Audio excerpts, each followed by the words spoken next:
大家好，又到小白姐姐講故事嘅時間啦。今日我要分享嘅呢本圖書名字叫《我愛爸爸》，晶晶過父親節。今日係假期啊，爸爸打算帶晶晶去到公園跑步同埋踩單車。晶晶問：我哋可唔可以帶啲食物去公園食啊？爸爸話：梗係可以啦，我哋一齊嚟做三文治啊！好耶！晶晶同爸爸一齊整咗三文治。喺公園入面，爸爸練習跑步，晶晶呢就踩住單車陪爸爸跑步。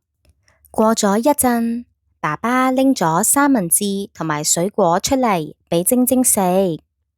晶晶話：唔該晒你啊，爸爸。晶晶一邊食士多啤梨，一邊話：啲士多啤梨真係好好食哦！媽媽都好鍾意食士多啤梨噶。爸爸話：係啊，你記唔記得我哋之前做咗一個士多啤梨蛋糕送畀媽媽啊？我記得啊。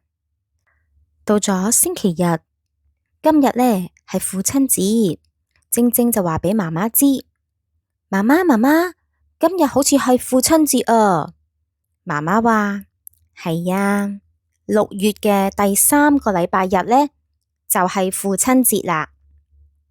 我哋會喺父親節表達對爸爸嘅愛㗎。晶晶諗咗一諗話：爸爸咁錫我哋都錫爸爸㗎，不如我哋一齊整一個番茄披薩送畀爸爸食啊！媽媽話：好主意。晶晶真係聰明啦。今日我哋要去參加運動會，我哋而家做咗呢個薄餅之後，放返入雪櫃入面雪住佢先，到今晚可以拎出嚟焗咗佢就可以食㗎啦。哇！爸爸、爺爺同埋公公一齊參加父親節運動會啊！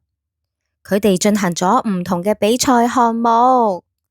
晶晶啦、媽媽、婆婆同埋嫲嫲都嚟咗運動場支持佢哋啊，幫佢哋打氣。喺運動會結束咗之後，晶晶同爺爺、公公、嫲嫲、婆婆佢哋講：我哋一齊返屋企慶祝父親節啊，好唔好啊？大家都話好啊。晶晶仲話：我同媽媽合作做咗一個番茄披薩，送畀爸爸、公公同埋爺爺啊。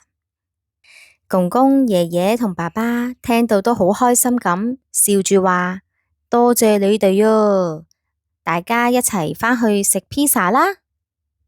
返到屋企，媽媽將個番茄披薩焗好咗啦，大家一齊分享。呢個披薩好好味啊！晶晶仲同爸爸講：爸爸，父親節快樂啊！爸爸媽媽亦都同公公同埋爺爺講咗一聲父親節快樂，大家都好開心啊！